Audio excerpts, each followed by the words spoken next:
ফেনীতে প্লাবিত হচ্ছে নতুন নতুন এলাকা, সড়ক যোগাযোগ ব্যাহত। জানাবো উঠে এলো যাত্রাবাড়ি হত্যাকাণ্ডের ভয়াবহ চিত্র, নির্বিচারে গুলি চালানোর নির্দেশ দেন হাসিনা, অডিও সত্যতা নিশ্চিত করল বিবিসি। দেশের সব বিভাগে বৃষ্টির আভাস এবং সর্বশেষ জানাবো জলাবদ্ধতা নিরসনে ওয়ার্ড ভিত্তিক ইমার্জেন্সি রেসপন্স টিম গঠন দক্ষিণ সিটির। শুনছিলেন সংবাদ শিরোনাম, এবারে বিস্তারিত। ফেনীতে প্লাবিত হচ্ছে নতুন নতুন এলাকা, সড়ক যোগাযোগ ব্যাহত। ফেনীতে ভারী বৃষ্টিপাত ও ভারতের উজানের পানিতে মুহুরী, কহুয়া ও সিলোনিয়া নদীর বন্যা নিয়ন্ত্রণ বাঁধের 14টি স্থানে ভাঙন দেখা দিয়েছে। এতে সীমান্তবর্তী ফুলগাজী ও পরশুরাম উপজেলার নিম্নাঞ্চল প্লাবিত হয়ে ভোগান্তিতে পড়েছেন হাজারো মানুষ। বিভিন্ন সড়ক পানিতে তলিয়ে গিয়ে ব্যাহত হচ্ছে যান চলাচল। তবে আজ সকালে বৃষ্টি কমে আসায় ফেনী শহরের সড়কগুলো থেকে পানি কমতে শুরু করেছে। এতে শহরবাসীর মধ্যে কিছুটা স্বস্তি ফিরেছে। পরশুরাম ও ফুলগাজী উপজেলা প্রশাসন সূত্রে জানা গেছে, মুহুরী নদীর বন্যা নিয়ন্ত্রণ বাঁধের পরশুরাম উপজেলার জঙ্গলঘোনায় 2টি, অলকায় 3টি, শালধর এলাকায় 1টি, ফুলগাজী উপজেলার উপর শ্রীপুর এলাকায় 1টি স্থানে ভাঙন দেখা দিয়েছে। সিলোনিয়া নদীর পরশুরাম গদানগর এলাকায় 1টি ও ফুলগাজীর দেড়পড়া এলাকায় 2টি স্থানে ভেঙেছে। এছাড়া কহুয়া নদীর পরশুরাম উপজেলার সাতকুচিয়ায় 2টি, বেড়াবাড়িয়ায় 1টি ও ফুলগাজী উপজেলার দৌলতপুর এলাকায় বন্যা নিয়ন্ত্রণ বাঁধের 1টি স্থানে ভাঙন দেখা দিয়েছে। এতে কয়েক হাজার পরিবার পানিবন্দী হয়ে পড়েছে।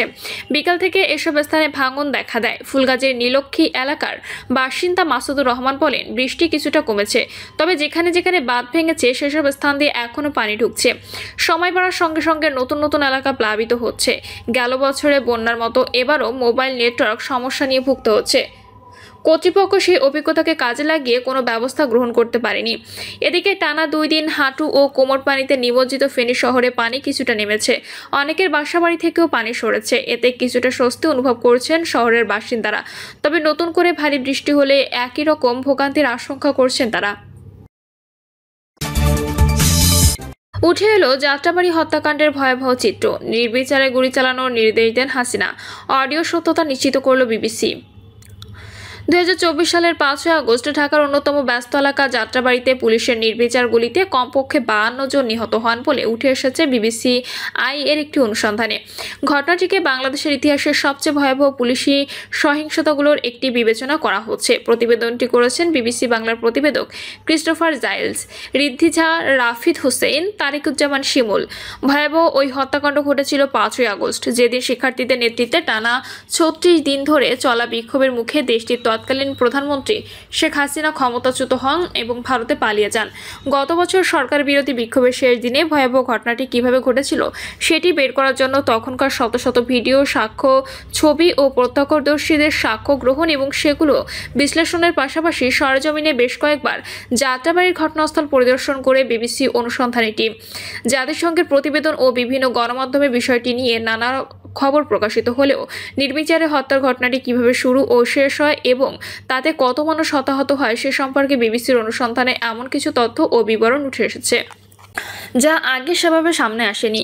আন্দোলনকারীদের উপর নির্বিচারে গুলি ও হত্যাকাণ্ডের বিষয়ে বক্তব্য জানতে বাংলাদেশ পুলিশের সঙ্গে যোগাযোগ করা হলে বাহিনীটির একজন মুখপাত্র ঘটনা স্বীকার করে বলেন, জুলাই গণঅভ্যুত্থানের সময় এ ধরনের দুঃখজনক ঘটনা ঘটেছে। সেখানে তৎকালীন পুলিশ বাহিনীর কিছু সদস্য অতিরিক্ত বল প্রয়োগে লিপ্ত হয়েছিল এবং আন্দোলনকারীদের নিয়ন্ত্রণে অপেশাদার আচরণ করেছিল।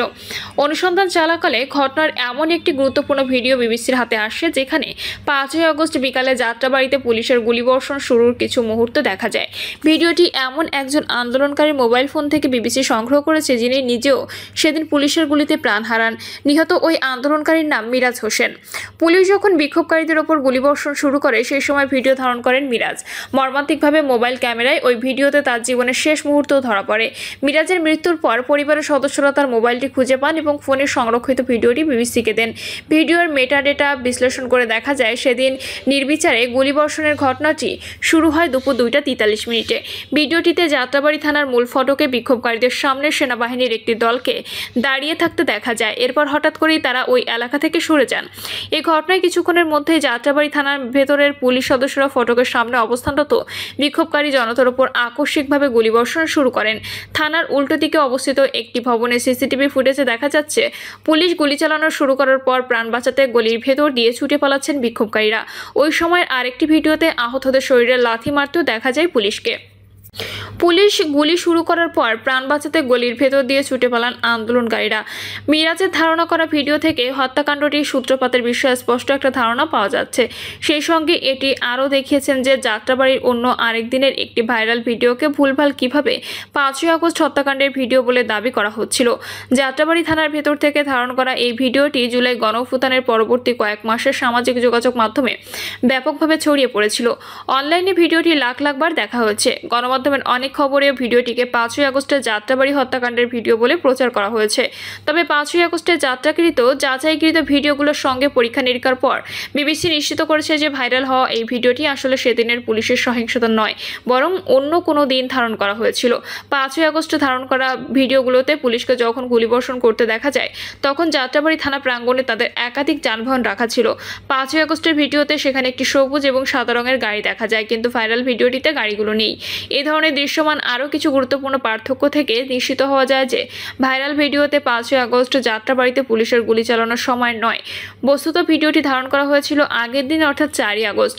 ওই দিন বিক্ষোভকারীরা যাত্রাবাড়ি থানার সামনে একত্রিত হলে পুলিশ তাদের উপর হামলা চালায়। 4 আগস্টের এই ঘটনার কিছু ভিডিও বিবিসি সংগ্রহ করেছে, যেখানে পুলিশকে থানা থেকে বেরিয়ে মহাসড়কের দিকে গুলি চালাতে দেখা যাচ্ছে।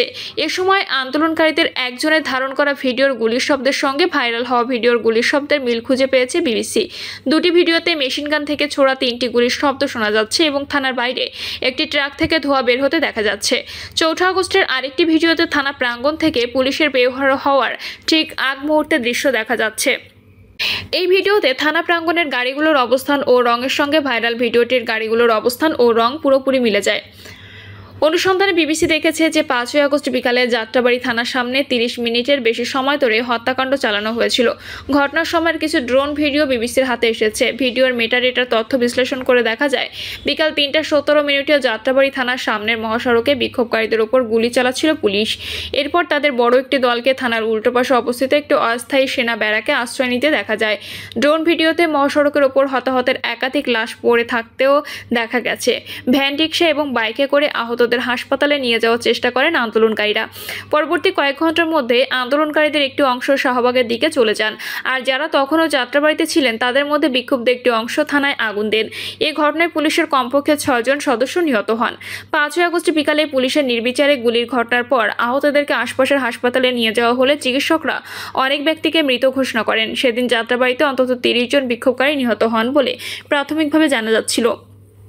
কিন্তু গণমাধ্যমে প্রকাশিত তখনকার খবর, নিহতের পরিবারের সাক্ষাৎকার, হাসপাতালের নথি এবং সামাজিক যোগাযোগ মাধ্যমের বিভিন্ন পোস্টের সত্যতা যাচাই করার পর বিবিসি দেখেছে 5ই আগস্ট যাত্রাবাড়িতে কমপক্ষে 52 জন সাধারণ মানুষ নিহত হন।